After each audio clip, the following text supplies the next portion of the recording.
sorry, Jeff. Damn, Mike, did you really have to hit him, man? Now we have to get back to the Millennium Falcon without being detected. Come on, man. I'm so sorry, man. I'm so sorry.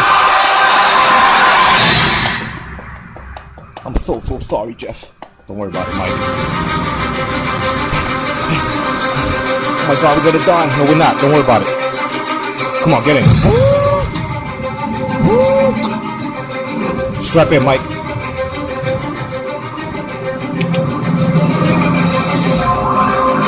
How do you strap in? Red to green.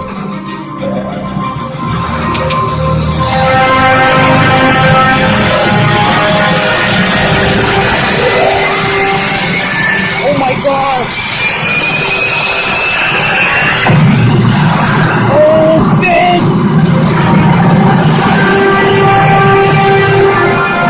Hold on, Mike. Fuck you, Jeff. This is unreal, man.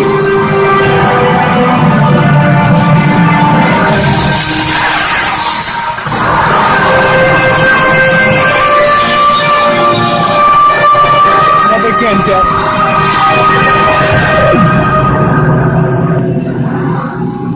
It's your favorite boxing talk show. Late Night Boxing Talk. With your host, J.COTTO. That was too unreal, man. Jeff, never again, man. You too fucking weird. This is unbelievable, man. Fucking ludicrous. Holy shit. Mike, don't worry, man.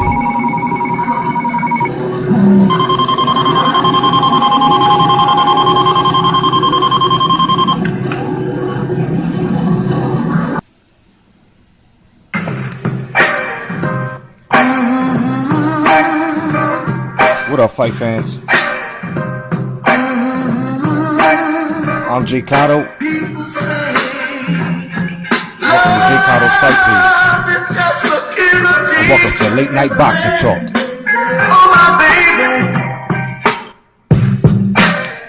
Now, 2017 has been a great year for the sport of boxing. And I had called it early 2016. From sanctioning bodies using rankings to fighters unifying, the sport of boxing has made big steps towards being the way it was, a better sport. Fights like Rigo and Loma, in which I announced first here on YouTube,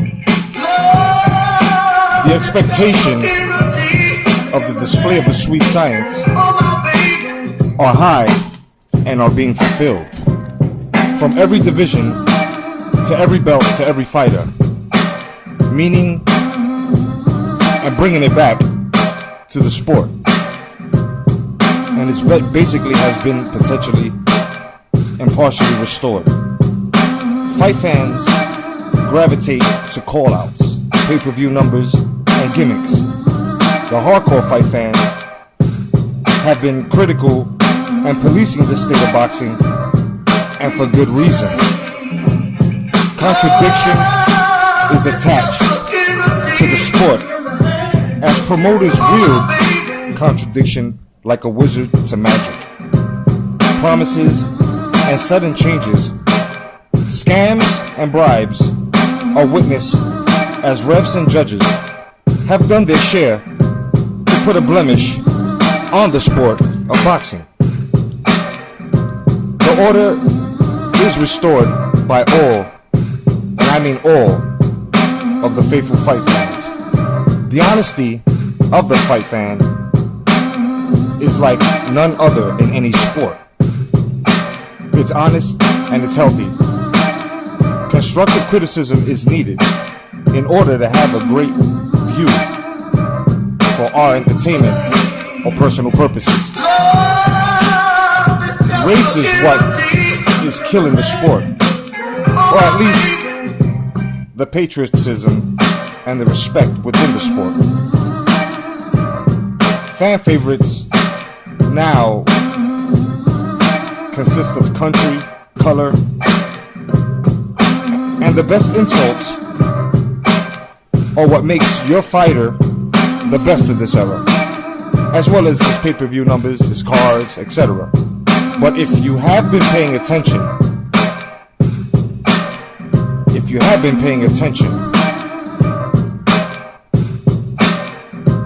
that is all crashing down as the political fight fan now reaches the end because of the competitive state in boxing is coming back.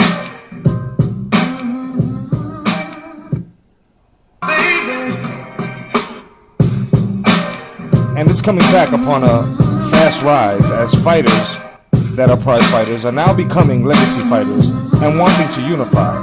But the casual and political fight fan wants to keep it in this state. But why? Because it's easier to promote less fights with more money and manipulate fight rules to gain for personal agendas.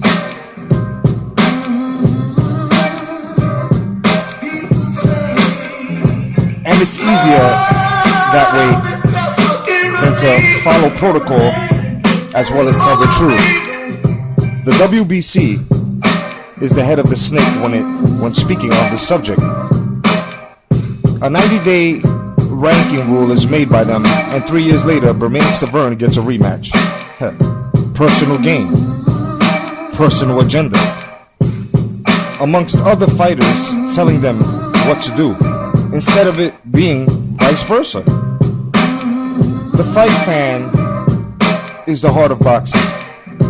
From our attention to our money, we call the shots, and we have to be fair and honest, and we must criticize our favorite fighters. Wouldn't you want your fighter testing himself? Aren't you tired of making excuses for your fighter every time he fucks up? Why release a verbal assault on people who are fight fans like yourself just because you don't like what's being said about your fighter, especially when it's honest criticism? We have to draw a line, and here it is. Casuals are just that. You either teach them or release them.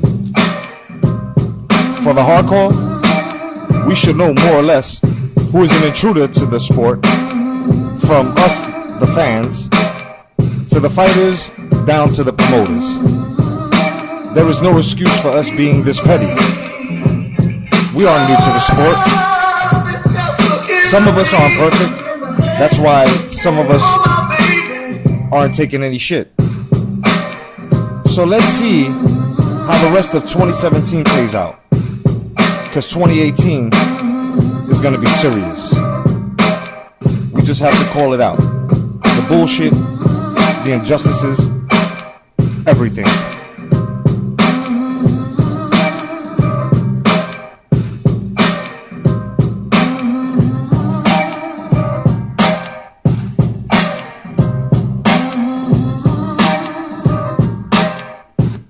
Now, let's talk about this Lomachenko and Regal fight that's coming up. I was basically the first one to break it and to bring it here to YouTube. And you know, I've been talking a lot about it on social media, on other platforms, and now I'm talking about it, and I'm gonna talk about it heavy, very heavy, here in motherfucking Late Night Boxing Talk. You know what I'm saying? I'd like to welcome you guys. I just want to keep the focus tonight on this fight, this Rigo and Loma. I had said this before. Now let's talk about this shit, guys. Lomachenko and Rigo. This fight has been wanted for a long time. Call outs were made, of course, and excuses were made on behalf of Rigo, and excuses were made on just both behalves.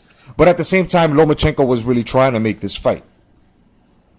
He came out on, if I'm not mistaken, Instagram and on Facebook, and he released a video and he showed proof that Rigondeaux didn't want the fight. You know what I mean? And he was telling him to come down to 122 and all this other bullshit. So now that the fight's made, I just have to say that, on the way to this fight, Guillermo Rigondeaux has been a real petty motherfucker. And we all have to agree with that. Just like I said in the opening of this boxing talk show, we have to start telling the truth. Now, let me tell you guys exactly where Rigondeaux fucked up. And I happen to love me Rigondeaux, son. And Jakai, no doubt. But let me tell you where Rigondeaux fucked up, man. Rigondeaux fucked up by leaving Top Rank. Okay? We all know he had a decent following in Macau, fucking China. He was getting money. But it was, I think it was 2 years into the era, or a year and a half into the era of the Al Heyman, I'm handing out lots of fucking money era. And Rigondeaux wanted a part of that. You remember that shit? I'll give you 3 seconds so you can remember.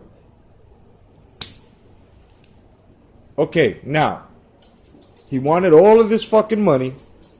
He thought he was going to get it. He didn't. So what happened? He got signed to fucking Rock Nation. And Rock Nation shelved him for months upon months. Then every fight that he had after that, which I think were only 2 on the Rock Nation, if I'm not mistaken. 3. Come on, man. Especially the Japanese gentleman that fought him and knocked him down twice.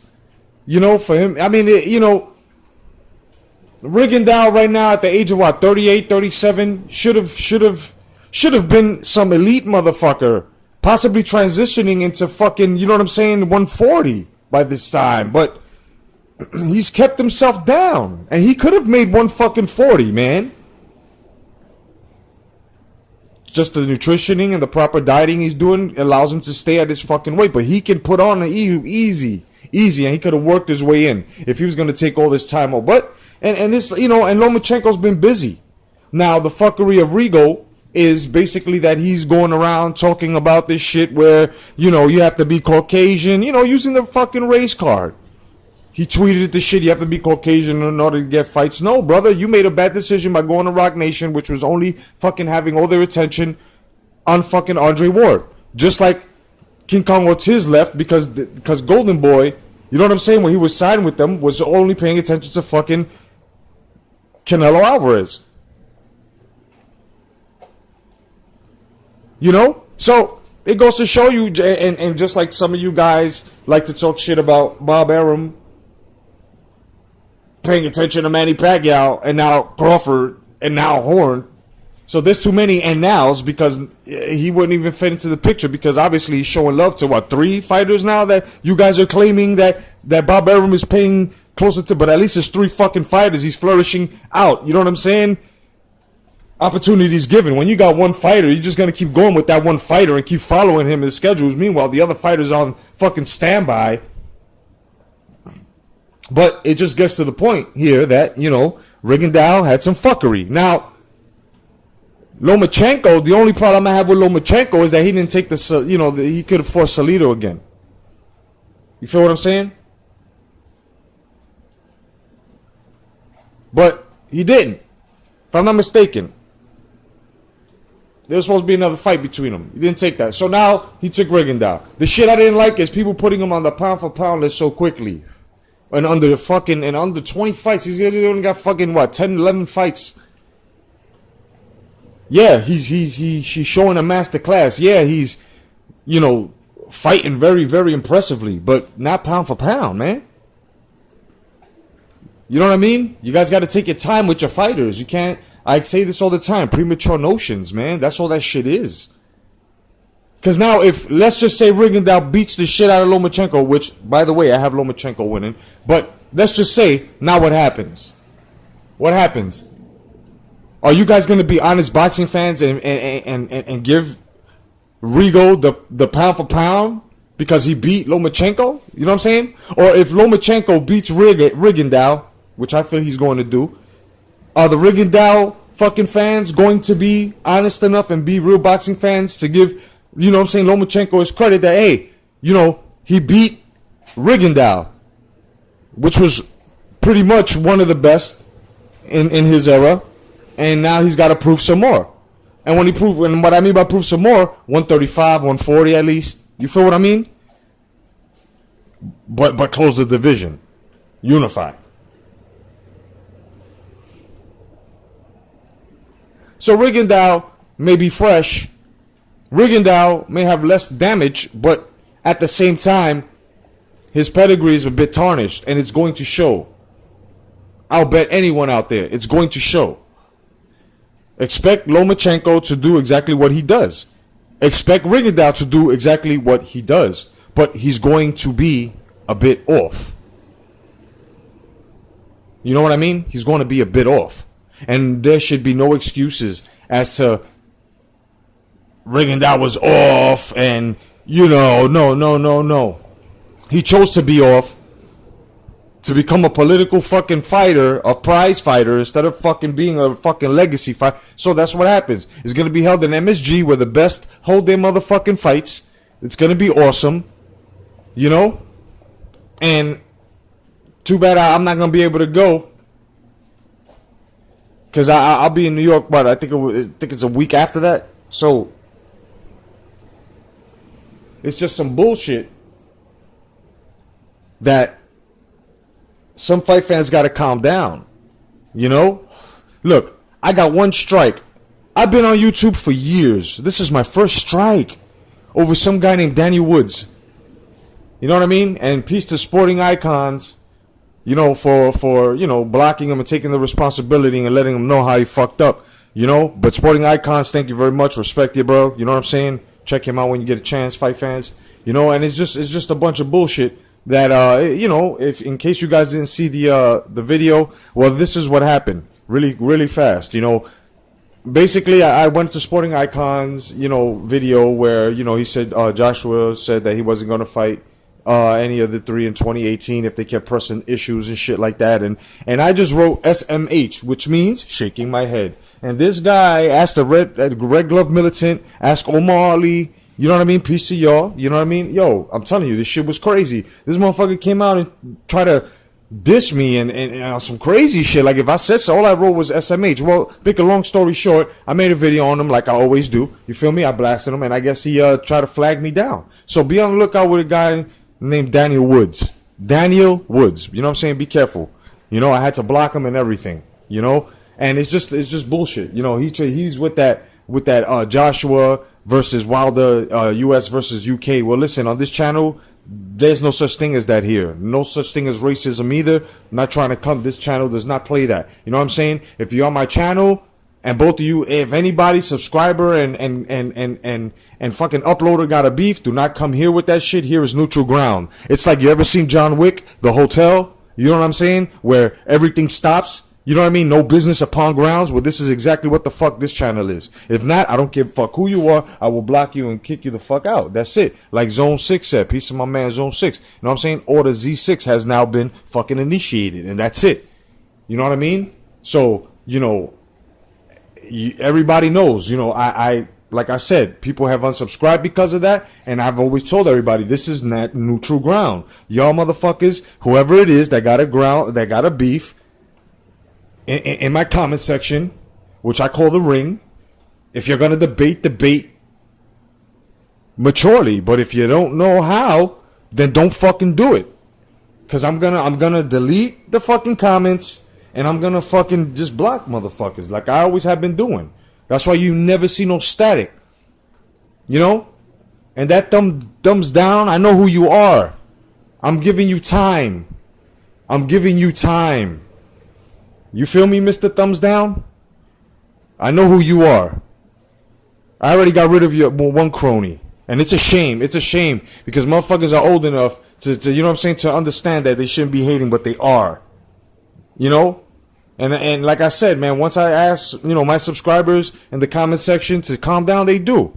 So at least the respect is here. This is everybody's home, as long as, and it's fun. This is a fun channel. I like bringing it to y'all. You know what I'm saying? I love it. So basically, man, I got Lomachenko, and I'm gonna come down with a breakdown, a little bit later. But I want you guys to just keep your mind on that. Keep your mind on that. Keep your mind on how much of the sweet science we're going to see displayed in this fight. And people should most definitely start talking about this fight. You know what I mean? And look more into it. Otherwise than that, fight fans, My name is J.COTTO. Thank you for joining my fight page. God bless. Stay vigilant. Peace.